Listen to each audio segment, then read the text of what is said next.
که هر څه کېږي موږ به د خپلې خاورې ستاینې وایو. چارسده په پښتونخوا کې د سترو تهذیبونو مرکز پاتې شوی. په زرګونو کاله تاریخ کې د برسنډۍ د ګلونو په نامه پش کلاوتې یاده شوې. د تهذیبونو د دغه اجتماع په چارسده کې یو ځانګړتیا دا هم ده چې د پښتونخوا د مستو سیندونو او بهان سپینو خوږو اوبو غونځی دی. د پښتونخوا وطن ستر سیندونه سوات، فنسکوړه، چترال، کونړ، نورستان، الشینګ، پنجشیر، کابل سیندونه دلته خپل سرونه دننه کوي. د باړې سیند هم چارسدې ته نږدې د کابل سیند سره غاړه غټی کېږي او د چارسدې په خاوره دغه د پښتونخوا وطن د منتشر وجود سیندونو غورځنګ په یو سیند سره بدلیږي او مخکې سمندر ته د اباسین سره مزل کوي. دغه راز د چارسدې جغرافیایي موقعیت په داسې ځای دی چې د پښتونخوا د سر د څڼې ګل ورته ویلی شو. دا خاوره د فرخان نه تر ترنګزو باباجي او د یوې پیړۍ نه که منتشر پښتانه د بارم خان بابا په کورنۍ سره په چارسده کې راغونډېږي، نو دغه وحدت، تړون او یووالی په دغه خاوره کې لکه د خپلې خاورې د لکونو کالونه روان سیندونو هم فطري ښکاري. دغه راز په چارسده کې د سیندونو راغونډېدل د نورو سیمو په نسبت یو بله ځانګړنه هم لري او هغه دا چې دلته سره د دې نه چې ټولې اوبه د بل لور نه راځي، خو په هر سیند ځاله او یو ځایي بیل بیل نومونه کېښودل شوي. په نورو سیمو کې عموماً یو سیند وي نو یو نوم پې کېښودل شي، خو دلته سیندونو مجموعه ده. لکه اباسین د پښتونخوا په خاوره دی، نیلاب، مهران او دریای سیند ورته بیا په ښکته ویل شوي. په چارسده کې په لویه کچه 4 غټ سیندونه بهیږي: د کابل سیند، د سوات سیند او د کونړ سیند. تاسو به اورئ چې جیندي هم سیند دی، خو جیندي کوم مستقل سیند نه دی. د کابل سیند په رګوید کې په کوبه سره یاد شوی. د دې سیند سرچینه د کابل نه 45 کیلومتره کې د سرچشمې سیمه ده. په سروبي کې پې یو بند هم جوړ دی. د کابل سیند د ننګرهار پراخه سیمه د کانالونو په واسطه خړوبوي. کله چې دغه سیند د جلال آباد ښار د شمال ختیځ د بیسود داګ نه تیر شي، نو د کامې د زاخیلو د کلي په سر کې د کونړ سیند ورسره یوځای کېږي او بالاخره د لالپورې د تنګي له لارې د پېښور سیمې ته د ورسک په سردره ننوځي. د کونړ سیند 450 کیلومتره مزل کوي. په رګوید کې د راسا په نامه د یاد شوي سیند په اړه اټکل کولی شي چې همدا سیند دی. د کابل سیند نه د جلال آباد خواوشا کې 150 لاکه خلک د خپلې کروندې کار اخلي. د پېښور 80 سلنه ځمکې د کابل سیند نه اوبه کېږي. د نوښار 40 سلنه او د چارسدې هم د کروندې ډېره اړتیا پوره کوي. د کونړ په سیند کې د اوبو 80 سلنه برخه د چترال د سردرو ده او 10 سلنه اوبه د نورستان پیج د رودونو دي.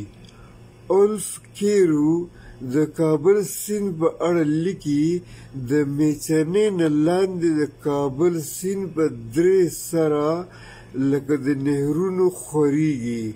ناګومان، شاه عالم او سردریاب یو وړه نالۍ د بډني په نوم هم ده. دا ټولې بیا د چارسدې په نسته کې سره یو شي. بډني د لزاق په ځای کې د شاه عالم سره یو شي. شمالي څانګه د نستې په خوا کې د ځان سره د سوات او پنسکوړه اوبه هم یو کړي. دغه سیندونه یعنې سوات او پنسکوړه وړمبي د باجوړ په بوساخ سیمه کې سره یو شي. بیا د عثمان خیلو په سیمه کې راتیر شي او بازو ته راوځي. د کابل سیند سره یو کېدو نه پس دغه ټول بیا په چارسده کې په لنډۍ یاد شي. د کابل سیند د میچنې نه ښکته د مغولو په وخت په 2 لارو بېدو، خو بیا نور وروستو خور شوی. په چارسده کې د سردریاب سیمه هم د دې سیند په غاړه ده چې په نسته کې د سوات او پنسګوړۍ سیندونو سره یو شي، نو بیا ورته لنډۍ سیند وایي. د سوات او پنسګوړۍ سیندونه چې په چارسده کې د ابازو سیمې ته ننوځي، نو دلته یې نوم د خیالي سیند شي. دغه د سوات او پنسګوړۍ اوبه چې مخکې ځي، نو د خیالي او جندي سیندونو په نامه یادیږي. د سوات نه تر نستې پورې د سوات سیند اوږدوالی د فضل ربیع راهي د څېړنې تر مخه 210 کیلومتره دی. جندي کوم مستقل سیند نه دی، خو شهرت نوم یې په سیمه کې د کروندې له وجې او پښتو ادبیاتو کې لکه د روغ سیند هومره دی.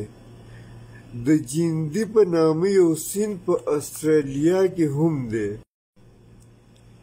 د ابازو په سیمه کې د سوات او پنسګوړۍ سیندونو نه د تنګي په لور د یو نهر په شکل کې رابیل کړی شوی دا غټ نهر دی او د چارسدې د ځمکو د اوبخور لویه وسیله ده. د ابازو سره چې د سوات او پنسګوړۍ نه دا نهر بیل شي، نو د پړانګو نه وړاندې د خیالي سره په سردریاب کې کابل سیند ته لویږي. جندي ته کوټ او منظرې بابا هم وایي. په عثمانزو کې د بارام خان بابا په ځمکه د ژرندې لپاره د جندي نه د اوبو واله راغلې وه. د دغې ولې په غاړه ونې بوټي وو چې سیمه ییز خلک ورته بڼ او جنګۍ وایي. غني خان بابا به په دغه خوندورو قدرتي چاپېریال کې خپله شاعري هم لیکله. د سوات زوړ نوم اودیانه چینایي سیلاني فاهیان په 4مه پېړۍ کې یاد کړی. په رګوید کې د سوات سیند ته سواستو ویل شوی او هم په دغه نسبت ټوله سیمه تر نن په سوات سره یادیږي. د جندي په غاړه ودان یو کلی ګنډېري په اړه ویل کېږي چې دا د ګنداره د وخت نه تر اوسه ودان کلی دی. سوات ته سوات ولې وایي؟ بادر ظفر کاکا خیل په دې اړه وایي په رګوید کې د سوات سیند نامه سواستو او یونانیانو بطلیموس وغیره په سواستن سره یاد کړی. په مهابارت کې د شمال مغربي هند د سیمو په نوم لړ کې هم یاد دی. هیوینګ سانګ د سو پو پا سو تو په ټکو یاد کړی. دغه راز یو سین په رګوید کې د رسا په نوم یاد شوی. د دې تعین نه دی شوی خو ممکن ده چې د کونړ سیند وي چې په خواسپس په نامه هم یاد شوی. دغه راز تریشتاما اوانی تاباها هم سیندونه یاد شوي. ممکن ده چې د یو نه پنځګوړه او بل نه الشنګ دی. یونانیانو پنځګوړه په ګوریه هم یاده کړې. دغه راز کابل سیند ته کوبو، کورمي سیند ته کورمو، ګومل ته ګوماتو او اباسین ته سیندو ویل شوی. ډاکټر سلطاني روم وایي چې سواد د سواستو سویټا نه ماخوذ دی. سویټا سپین ته ویلی شي. نو په دغه نسبت د سواد سیند د سپینو اوبو سره نسبت جوړیږي. یا قاضي اثر وایي چې سو نور ته وایي او آد ځمکې ته، یعنې هغه ښایسته ځمکه چې هر وخت د هر اړخ نه پې نور لګي، داسې ځمکه سربا ګڼلی شي. همدارنګ د قاضي اثر د رایې په رڼا کې ډاکټر سلطاني روم وایي چې دا د بیا د سریانې وی دی. هم دغه وجه سمه بولي ځکه دا نوم د اودیانه نه قدیم بیا ښکاري. دغه راز سواد د عربي اسود یا سود بلل په تاریخي توګه ناسم بولي. جندي ته جندي ولې وایي؟ ډاکټر سهیل خان په دې اړه په خپل کتاب تاریخي 400 کې لیکي چې د جندي په غاړه به یو ډول ځانګړي سابه کېدل. د اشنغر خلکو به ډېر په مینه خوړل. دغه سابو ته به جنوتي ویلی شو چې وروسته په جوندي او بیا د ډېر کارولو سره په جندي بدل شوی. د جنیوتي دا نوم سنسکرت دی. دا سابه په هند کې هم د سیندونو په غاړه ډېر کیږي. دغه د جندي سابه اوس هم د جندي په غاړه کیږي خو خلک یې اوس نه خوري. د کابل سیند 700 کیلومتره اوږدوالی لري.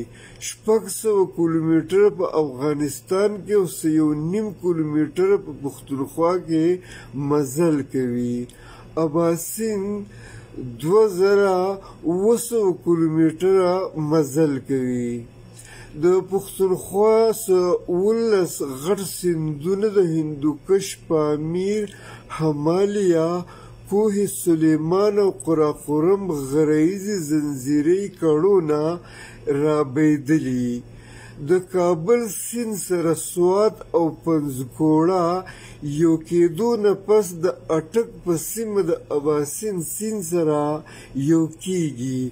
دغه راز د کابل سیند سره په بره پښتونخوا کې د الیشنګ، الینګار، پنجشیر، میدان، لوګر، سرخرود او بیا د باړې اوبه هم یو کیږي. د اباسین سرچینه په تبت مانسیر کې ده چې ورسره په ګلګت او سکردو کې ځای په ځای اوبه یو کیږي. دغه د پښتونخوا ځای په ځای نور توی هم د اټک نه ښکته تلونکي اوبو برخه ګرځي. ټوچي، ټانګ، زام، جوب، ګټتوی، درابن توی، موساخیل، احواتوی او نهر رود وغیره د کورمي رود او ټوچي سیند چې په لکه مروت کې په ګمبېلا یادېږي سره یو شي. او مخکې اباسین ته رسي. کورما په رګوید کې په کورمو یاده شوي او دغه سیند چې د بنو نه تر ګوملزام پورې تللی نو په هر ځای کې په کورمه یادیږي. غني خان بابا په خپلو شعرونو کې د جیندي سیند صدارنګ یاد کړی. خوب وینم چې ناست یم د جیندي په یخه غاړه، خوب وینم چې ناست یم د جیندي په یخه غاړه، شامې سویلو کې لکه سره شمه ولاړه، سرې شونډې موسکی شوه ماته وی چې جاړه جاړه، او سکه دې د زړه وینې دا شراب دې مستانه، خوب وینم علمه که یې څوک راکړي مانا. بل یو شعر دی: زما د پلار نیکه نظر دې لګېدلی په تا جیندیه، ستا د یخو غاړو د اوبو نه قربان. او بل یو شعر دی: د جیندي د غاړې غاړې معطره شان وږمه وې، ته رومي وې ته سادي وې خو په خاوره پښتنه وې. لیک مولانا خانزیب. ترتیب او پریزنټیشن عوامي نیشنل پارټي، سعودي عرب.